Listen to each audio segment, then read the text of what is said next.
microphone here? Does she have a microphone or no?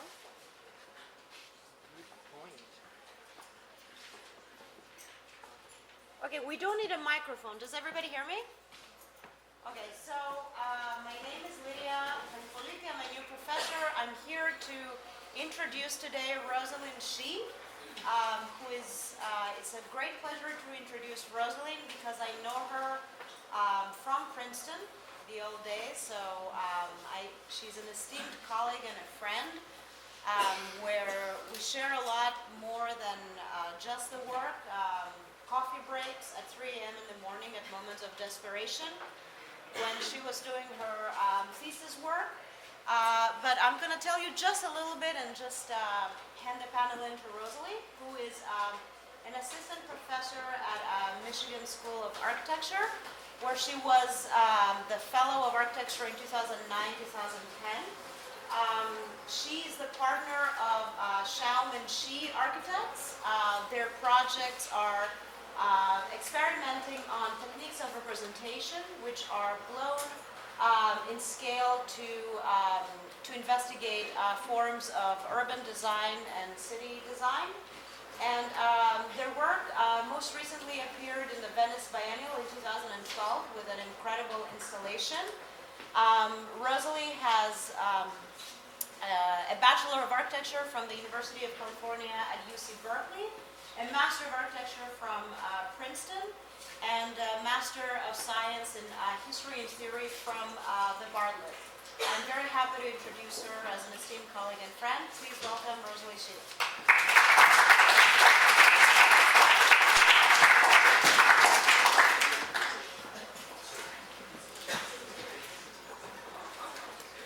I'm going to use this. Can you hear me? Is it working? Hello? Does it work? Okay, because I can start talking loud, but then I get quiet again, so I think it's useful. Thank you, Lydia. That was a really nice introduction. And thank you to everyone for having me here for this talk tonight. And it's very nice to be able to share our work and also to do this as part of the visiting critic semester. So thanks for all of the hospitality. Tonight, so my lecture is called Active Forms, Flatbeds, and Sets. And I want to present work that is both speculative or, let's say, unsolicited, which is at the urban scale, and also built work that is at a more modest scale. And I want to say that the lecture itself is an exercise in positioning, in giving things names, such as these terms. And since we are in a school, I think it's also important to note that this is a synthetic act that doesn't prefigure the work. It takes place at certain moments as a means to refocus. So I want to start by making a claim that I claim a tactical position for architecture. So even though architects make buildings, the aspiration of the work reaches beyond the material footprint of the buildings. So my conceit is that there is a relationship between form or formed matter and kind of consequence.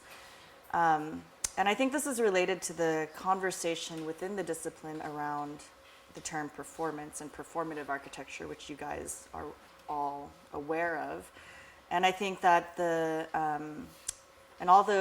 while I think that the general shift from semantics to performance, so semantics dealing with what does it mean, to performance dealing with what does it do, has been in general a kind of positive development. I think that the performative at its extreme is focused on processes and quantitative criteria that impoverish the possibilities of architecture.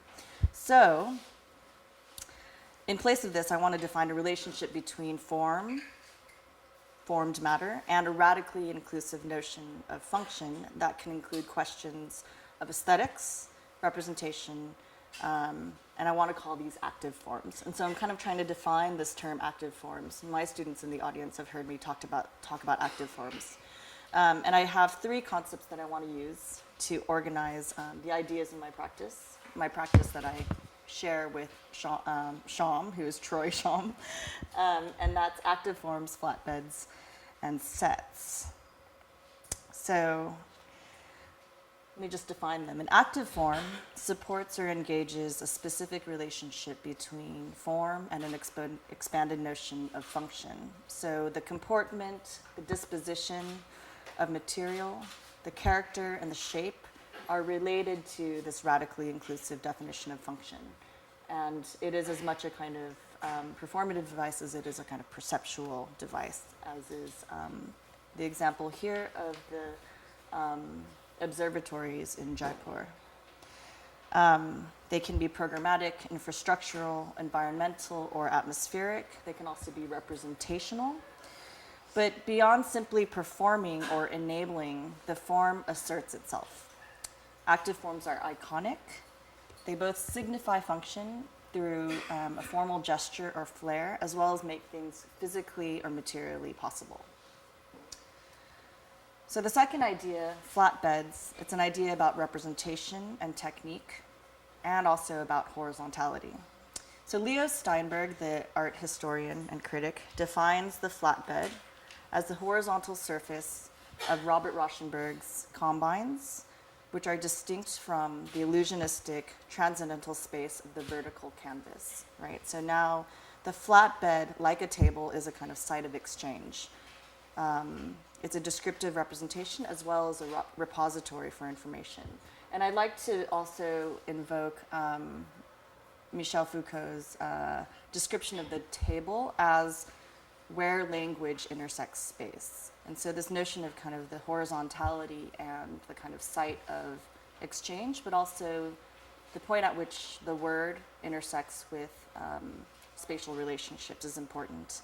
So I'm invested in the invention and development of representational modes that selectively mix non-visual design criteria with the visual. So through both the visualization of projected effects and forms and their interrelationship, we can work on these things simultaneously. And it's tied to a kind of idea about space, the void, and the horizontal.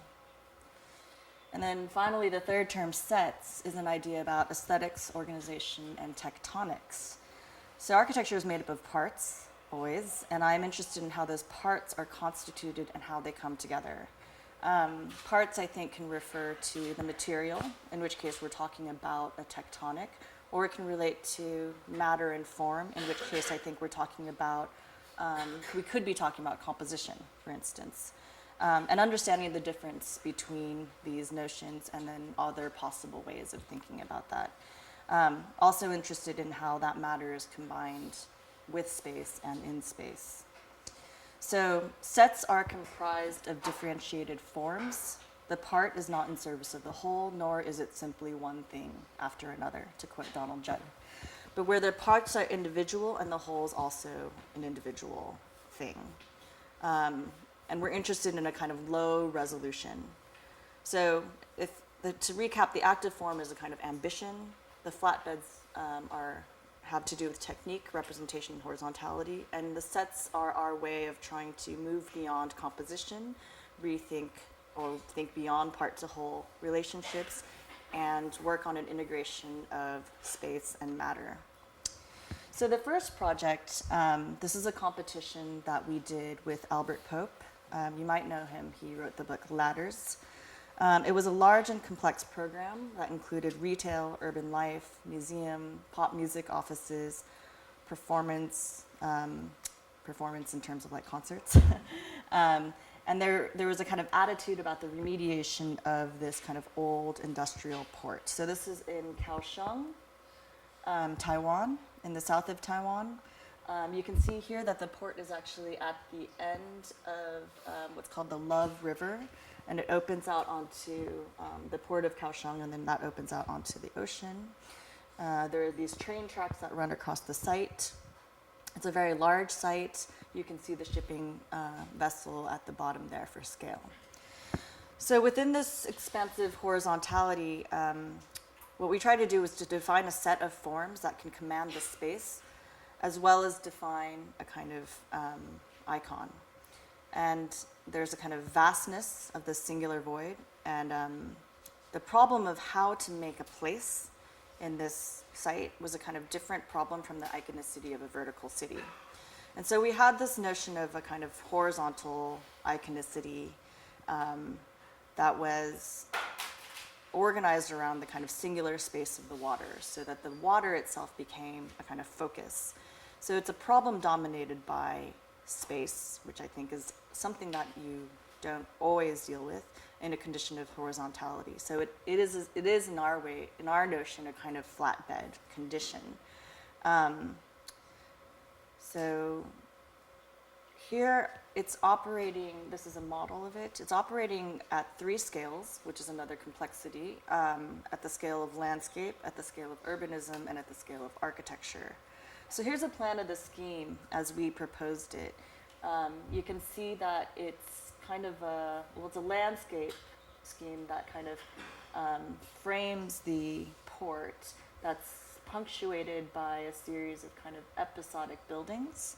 And then there are also these kind of infrastructural pieces like the bridge that crosses the Love River, that become both infrastructural and iconic. So the flatbed here was a kind of 50-meter spherical grid, so you can see it here. It's very, very simple, almost kind of dumb. That could work both at the scale of the bottom-up urbanism and at the top-down scale of the active forms. So you can see the different neighborhoods relate to the surroundings. You can kind of make that out. There are different neighborhoods around. I'll show you another diagram in a second. And you can see how the different urban paths aggregate and knit into the project and are sent back out. Let me see here. This is a kind of better way of looking at it.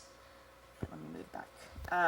So there are these neighborhoods in the kind of different grays that are distinct programmatic zones, and then the darker spots or dots are these 22 hubs that become the kind of building platforms that kind of become the attachment points, let's say, in some ways, for the active forms that tie into this continuous scheme. So the circuits tie into, let me just pull here, the circuits, what the diagram or the flatbed allows us to do is to tie the site into the urban, at the urban scale, and then also allow us to organize the kind of overall landscape, and then also provide the kind of attachment points or building sites for the different programmatic heads or icons, right? And so it's a kind of mediating representation, let's say, that is able to deal with the bottom up and the kind of top down, and then dissolves or disappears in the kind of final instance. So here's a kind of major circuits which are superimposed and shown to key into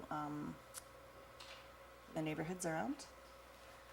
So here you can see maybe a little bit more clearly how this becomes a kind of three-dimensional scheme. These exploded off pieces are what I would consider the kind of set of active forms that plug into this kind of low slung, thick crusted kind of landscape that mediates between the buildings and the ground. And then also the paths are brought around these forms and spin into the project and then back out into the surrounding neighborhoods. And then the landscape forms are also generated from the same mediating flatbed,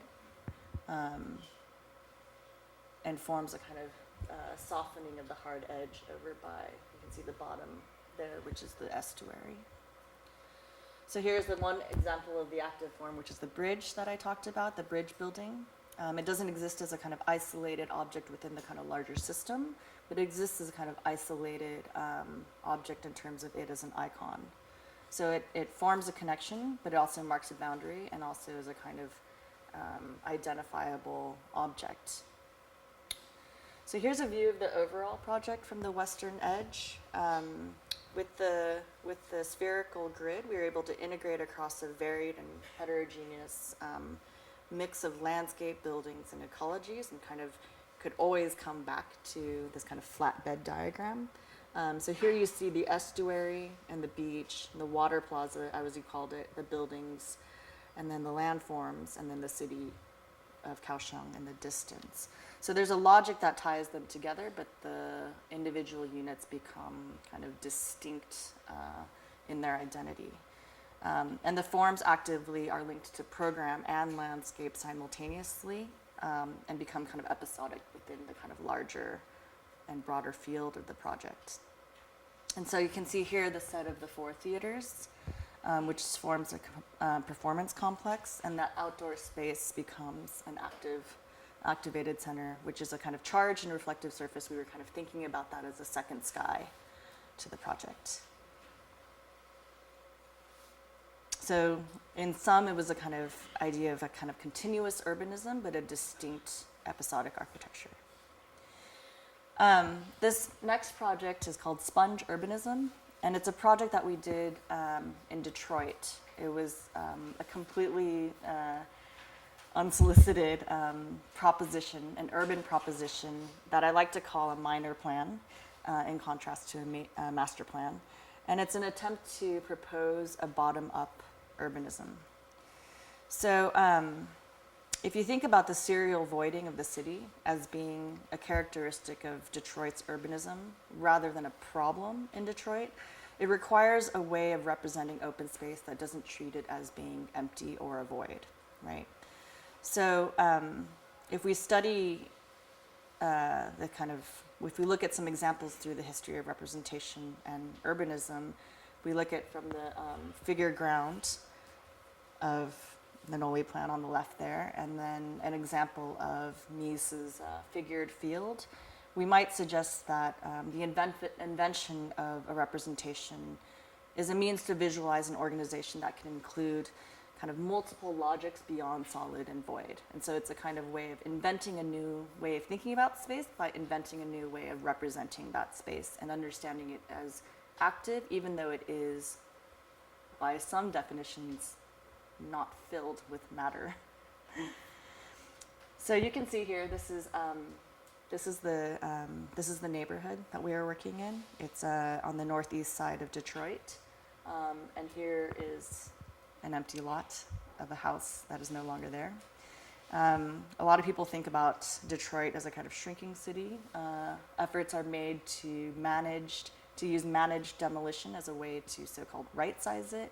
Effectively, the idea projects a means of producing enclaves, which is a kind of suburbanization of the city, which I think is a kind of retrograde solution, right? So when you see a hole like this and you want to fill it, that's a symptom of seeing the present through the past, I'd say. And this explains the so-called solutions that seek to re-densify. And I want to read a quote by Henry Bergson. He says, "The conception of a void arises when your consciousness, lagging behind itself, remains attached to the recollection of an old state when another state is already present." So I'd like to suggest that in Detroit, another state is already present. So how do we then rather imagine something new as emerging? So instead of seeing a kind of degrading site, you need to see a kind of partially prepared site where the leftover infrastructure and spaces that do exist are a substrate from which you can build something. So the idea of sponge urbanization is to start to affect more space with less material, with less mass. So by implicating open areas alongside form, our attempt is to grow a new organization from the existing organization, one that is multi-directional, open, and kind of sponge-like. So we're working in this neighborhood on the northeast side of Detroit, like I said. We imposed a multi-directional field of vectors, which are scaled larger than the existing grain, producing a kind of purposeful misregistration between the grain of the existing city and what we project the density to be. And again, this is a problem dominated by space. Compared to Kaohsiung, here we have serial voids rather than a singular void. And then within that produced a kind of scaffold and series of nodes and mapped the kind of infrastructure that existed, but also projected extensions of those infrastructures, and also made plans to preserve the partial ownership that was already in place. So this is the master diagram.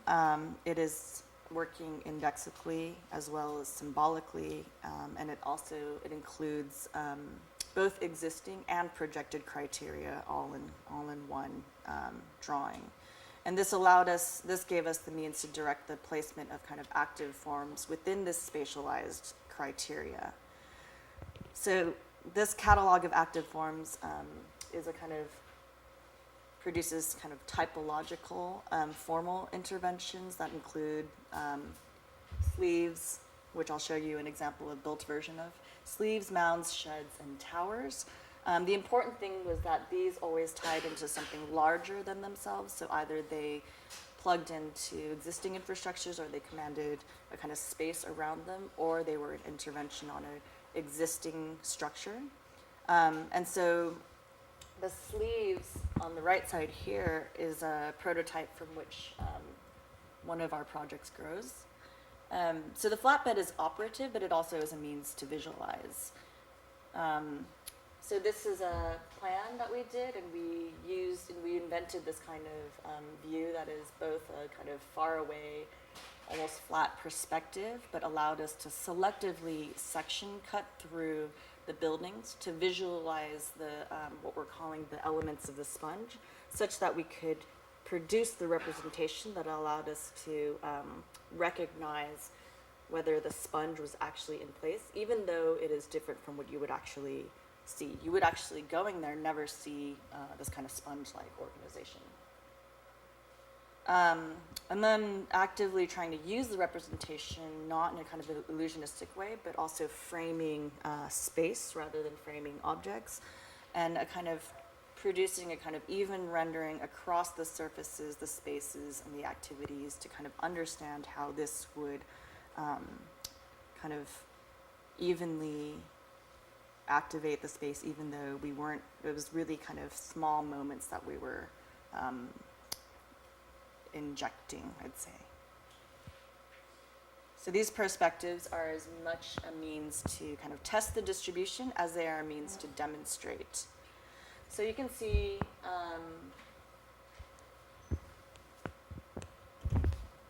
over at the top there, you'll see, anyway, that's up there by the box building.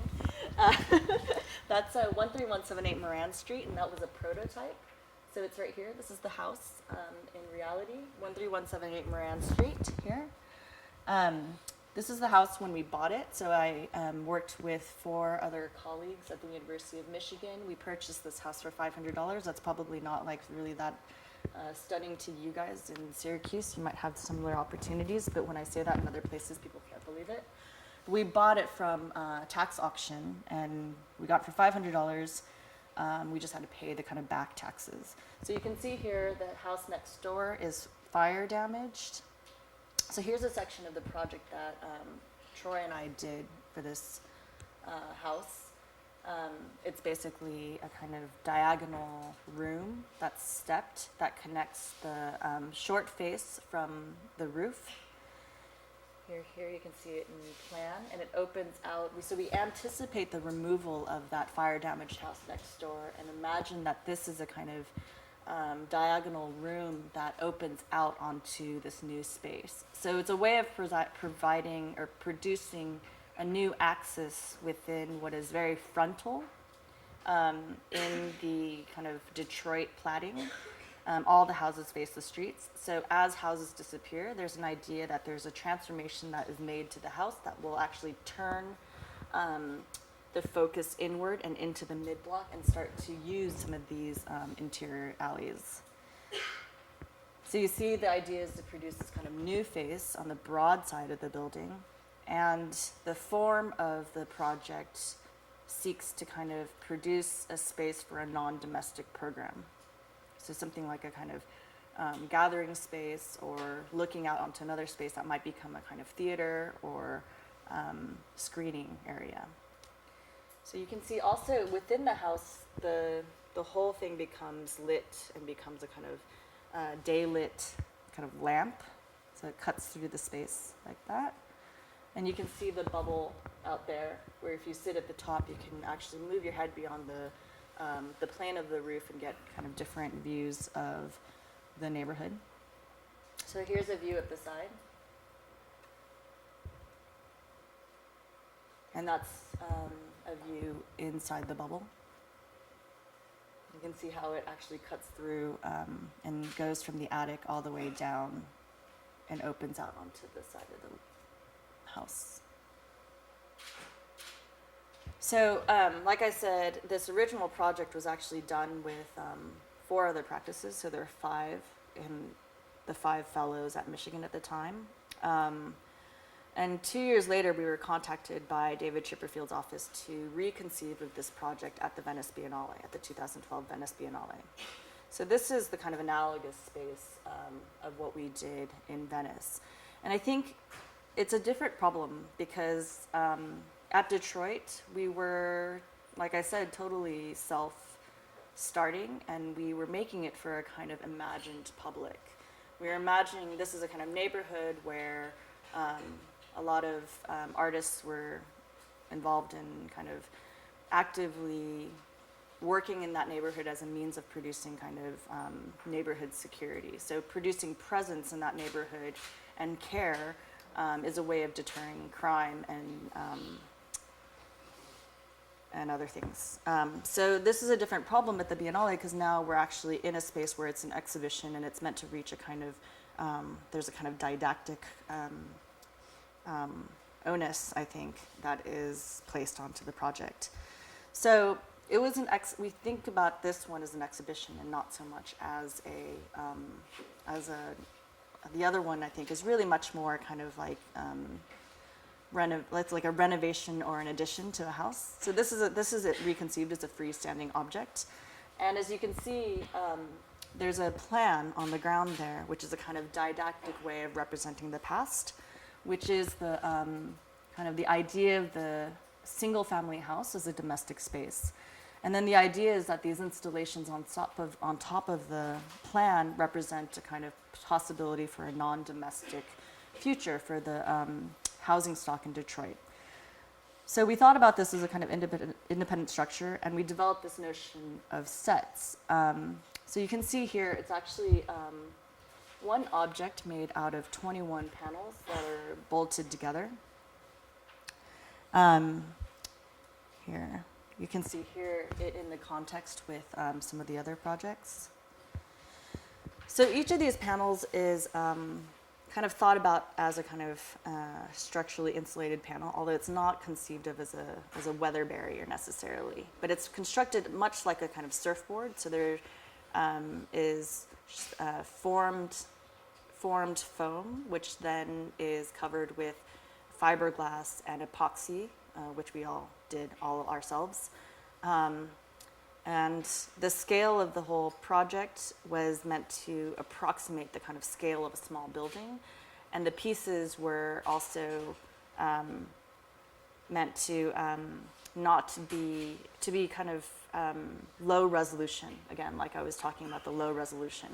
And there was also an idea about materiality. So in addition to sets, there's the sets idea, there's also an idea about kind of the material and the tectonic, which is a focus on the kind of matter over materiality. So important to, I think, our investigation here is an interest in the quality of the thingness of the thing as related to an idea about the tectonics. So we're interested in a kind of synthetic material or blankness or a kind of non-signification of the material. And that's why we were looking at the use of the epoxy. So here you can see the making of the individual panels, and they're hand-formed. The joke is always it makes it look like I did all the work because I'm in these photos, but I didn't do all the work. So we hand-formed and basically glassed all of these. And then so here you can see laid out in the space here the 21 pieces that make up the final object, which form a kind of family or form a kind of set of objects that are related to each other,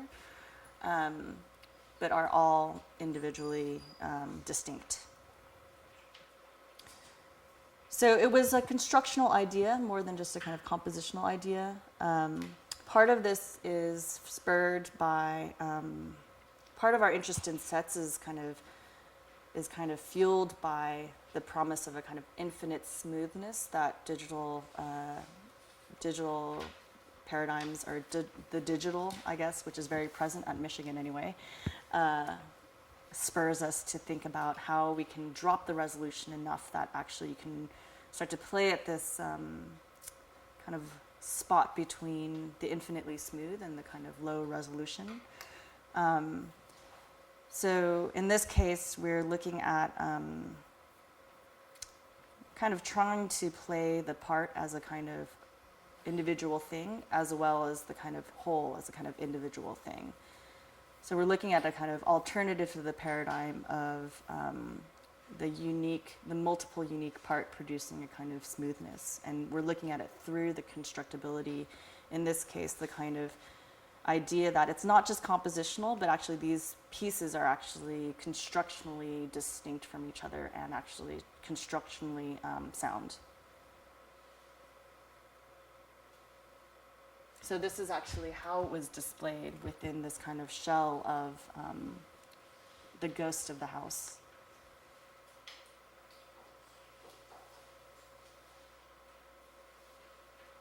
So in Detroit and at the Biennale, it was, in some ways, you could say it was one project,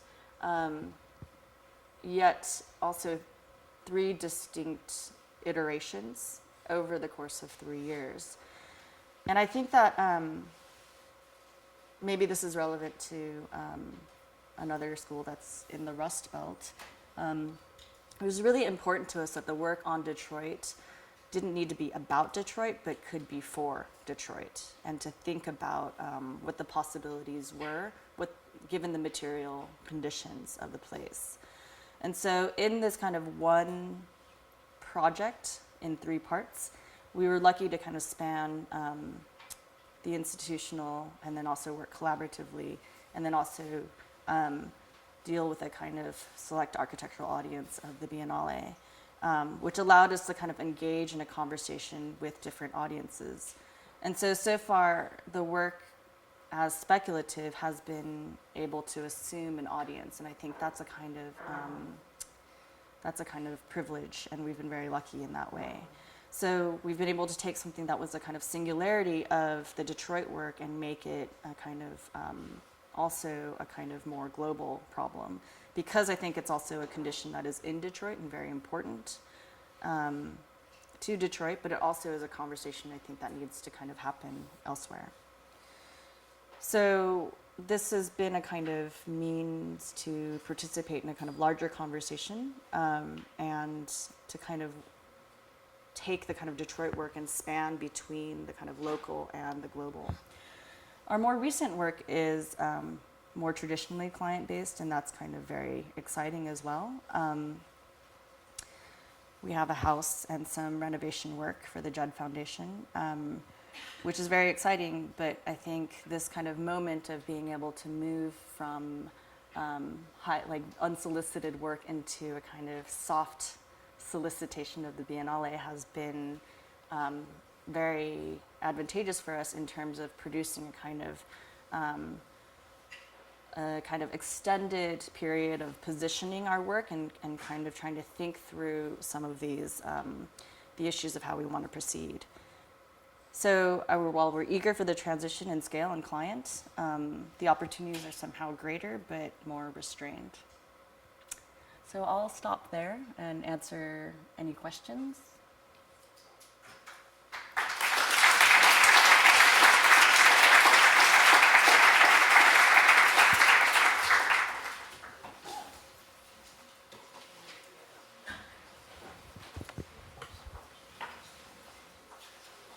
Thank you so much. Thanks. Great time to take questions.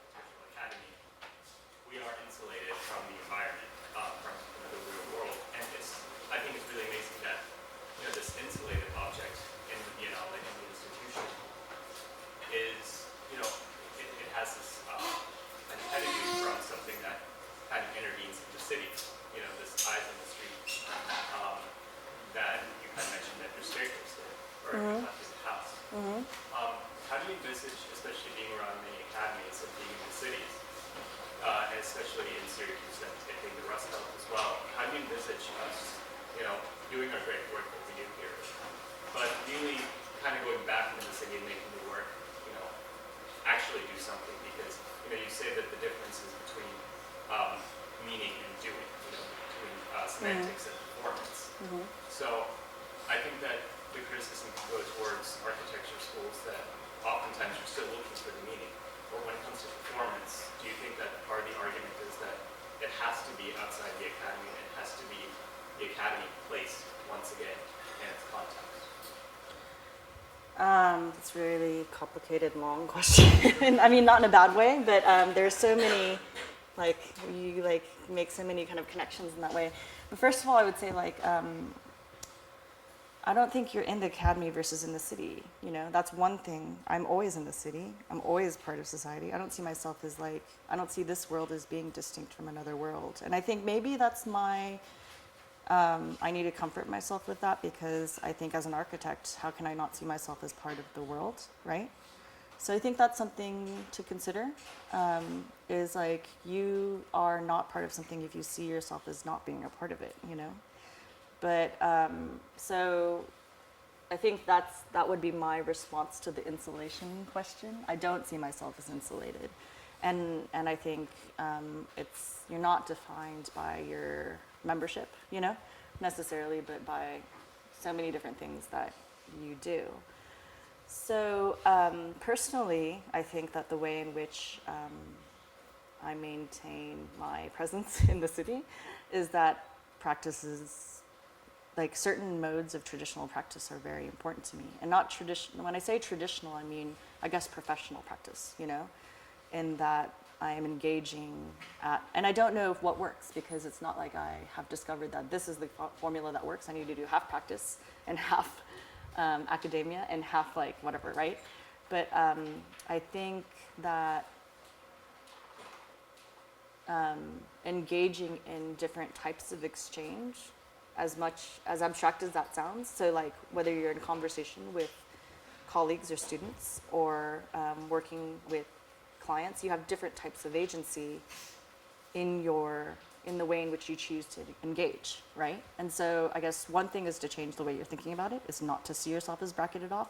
And the second thing is to be extremely embedded in all the kind of means of exchange that you are in. So you make decisions you make material decisions. I think those things, I can choose the material from which I want to make my projects. I can push the client to do certain things. So all of my choices are happening through me. So I think the first thing is not to be oppositional in the way in which you're thinking about it, I guess, Mm-hmm.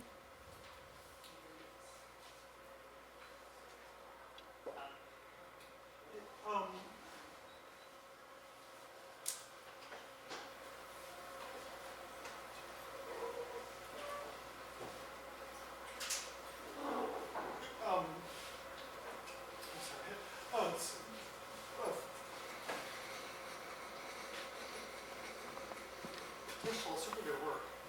And then, it's,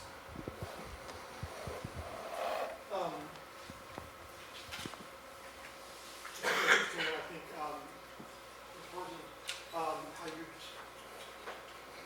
talked about objects and kind of shifted between the registers, the minimalist object, and then also the kind of symbolic or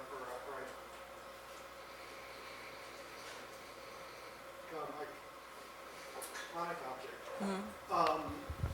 And amazing how you managed to have them be kind of both and without them being one or the other. I was really excited by the urban plan of the sponge urbanism, and the way that you kind of loaded the I guess the formal kind of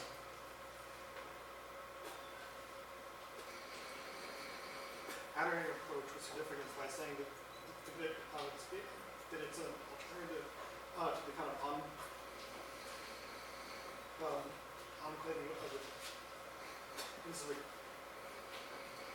gentrification efforts, and instead imagining this kind of actually like opening up and weaving of houses in this wilderness, which you like later on kind of show like as a park or something, but you actually, but it was, I thought it was important that you kind of left it open as to what it was. It wasn't like a new kind of architecture path. It was just like kind of openness that would fit in with like new city.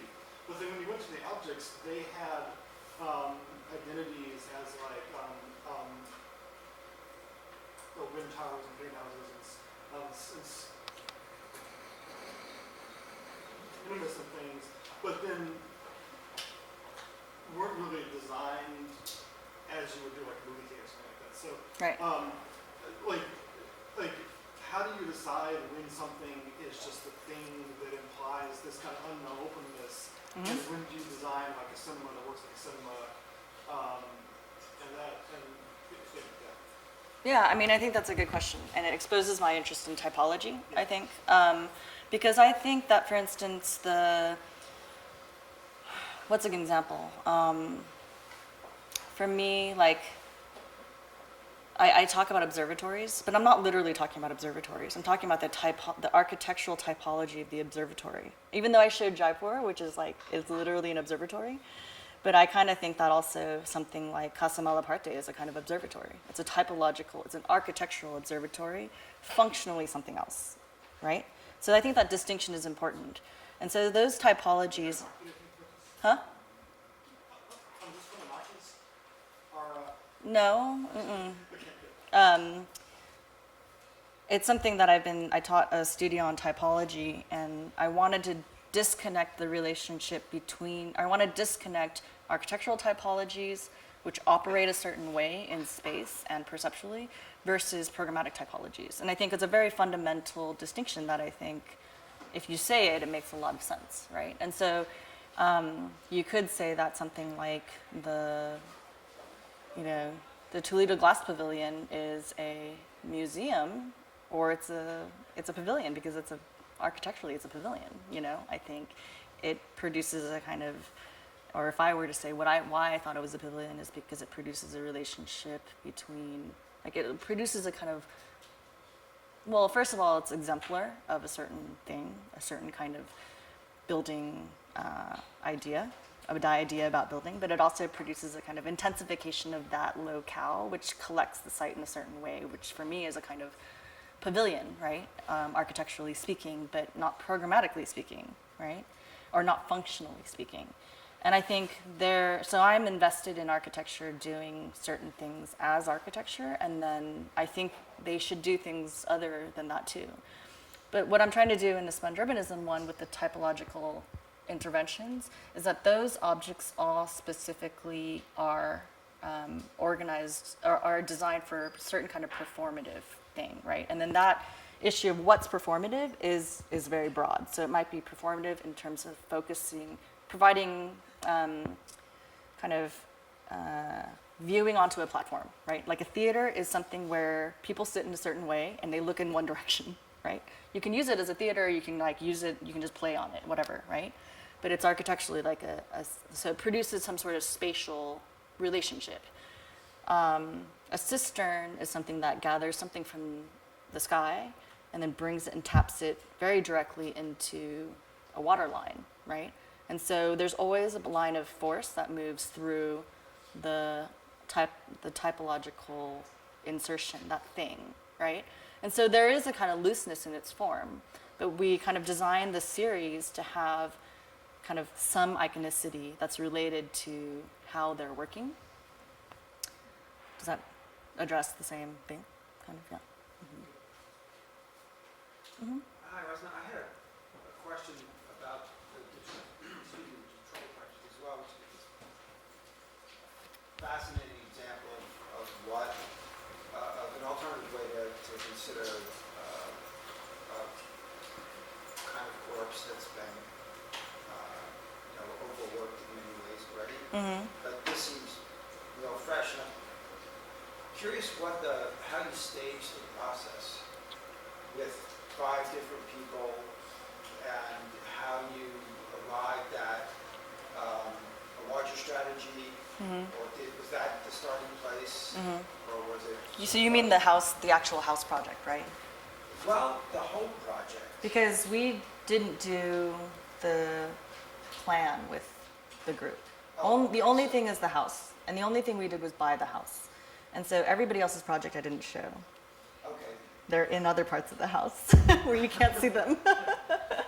But that's a good question, because in the house project at Montmoran Street, there are 5 projects there. I'm showing you only one of them. And one of the things was, so this is the more the story of that project, which is interesting as a kind of strategy for how 5 practices that have, at the time, like, no work and are stranded in the Midwest, have to come together and kind of pool our resources to buy this house, which then becomes the substrate within which we can share, but also kind of avoid kind of interacting with each other, right? And so we have to negotiate this object, which is, well, it's not the object, but it's a house, the open backyard, and then the garage in the back. And then so we basically just cut the house up into zones, and everybody got a different zone. And there were interesting ways, but everything was tied together by the space of the pre-existing body of the house, right? So in some ways, it was, we couldn't have done it kind of without each other, but also it allowed us to both be independent, but also have the kind of benefits of a shared infrastructure. So I think in some ways it's not dissimilar to how I want to think about context in general, or the site in general. So the larger sponge riveting proposal was yours? Just mine. I see. Yeah, me and my partner and I. We actually did the prototype first. So I kind of presented it backwards because we had to quickly do the prototype. It was a really fast project that happened. And then we're like, well, we need to kind of think about this a little bit. And like, we always thought about it as one insertion in a much larger field of possible changes, right? So it wasn't a kind of one-off, but the idea was that it connected and produced like a new kind of channel within the house, or a new face on the house that then could actually potentially seed. So we called it seeding sponge urbanism, like could seed it and then grow from that point. As things started to disappear, you could imagine kind of strategically inserting kind of these typologies and then growing that kind of loose, less dense urban form, transforming it from a kind of rectilinear thing into like kind of point-based and space-focused.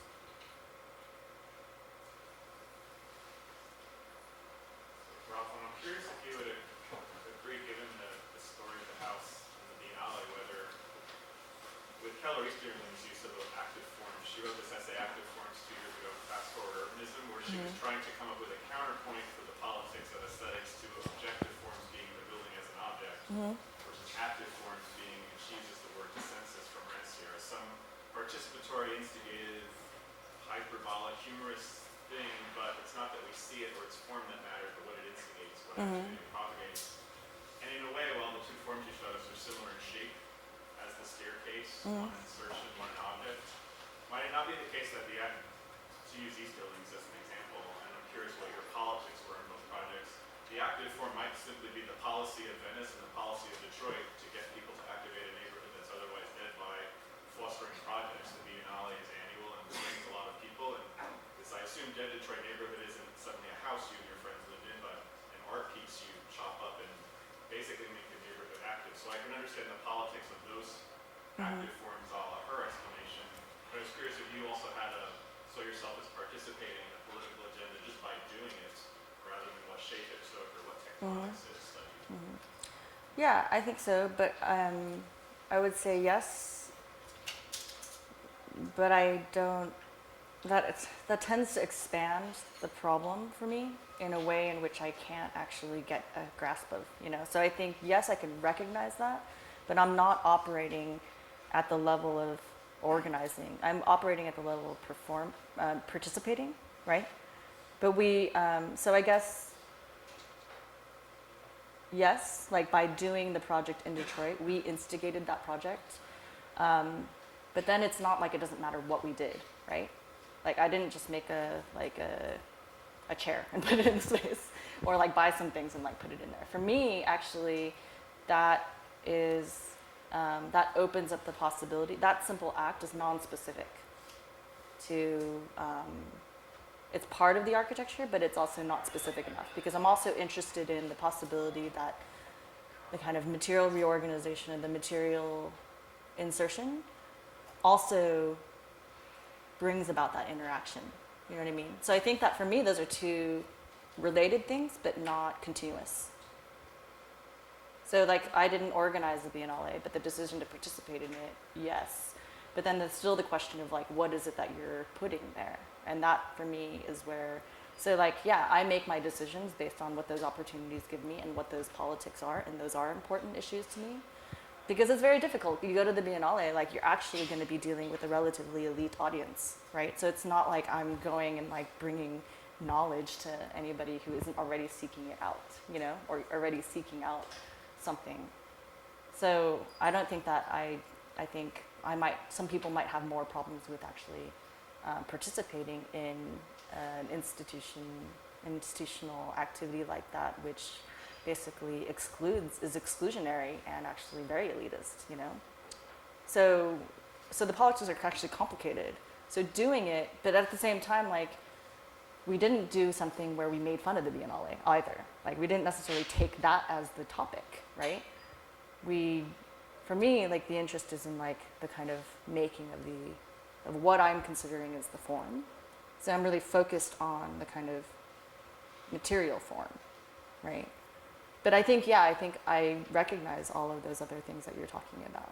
I'm not necessarily working at that level, you know. Yeah. One more question. I'm very inspired by the speculative stuff. I think it's great seeing it full scale. The question I had for you about the idea of it being kind of a non-signifier, the relationship to that language-based stuff. For me, when you start talking about the digital and the low resolution, then I start to read kind of like a map book aesthetic out of it. That for me, like, actually is just kind of a contemporary signifier. So I'm curious if you, what your thoughts What did you say, a map book? Map book. A map book? Map book. Like this? Yeah. Like a kind of a shiny, smooth, you know, that Yeah. it is a language for me. Right. Yeah. And so it's not language of like gable house language. Right. So you feel like that still is a signifying action. I just want to piggyback on that in terms of, I'm interested in your interest in knowledge job. It's kind of related to the signifier question, because I think like when it is still Detroit, I think the urban significance of the project is kind of extremely obvious. But as soon as you sort of bring it into this sort of a space, you are certainly confronted with the questions of signification, the signifier, and your interest in Judd. For me, is kind of is sort of more obvious here, or I'm interested in what you have to say in terms of how it relates to your interest in Judd, and also your interest in sort of part-to-part logics and not necessarily part-whole relationships. You alluded to that. Yeah. And then I sort of agree in terms of like how does this have something to do with constructability, because Judd has a very different take on that. Right. Well, let me answer the last one first because it's the last one that I heard. But the constructability, my point about that was that, so I mean, first of all, I would say, maybe it's a disclaimer, it's not really a disclaimer in my mind, but that it's not that I'm, in addition, like the kind of semantic issue, like I'm not interested in necessarily proving, this is the practice, this is like, these are the ideas and this is what's coming out. So it's an experiment, right? And so I think the comments are interesting, but it is what it is also. So, and I want to claim that for all architects. But so the constructability issue to me is that this could have been done as a frame and infill project, right? And so the fact that it was done as a kind of structurally integrated pieces that then bolt together. It's deployable. That's the level at which I think the continuity of the compositional idea becomes a constructional idea is important. And so that's my distinction, right?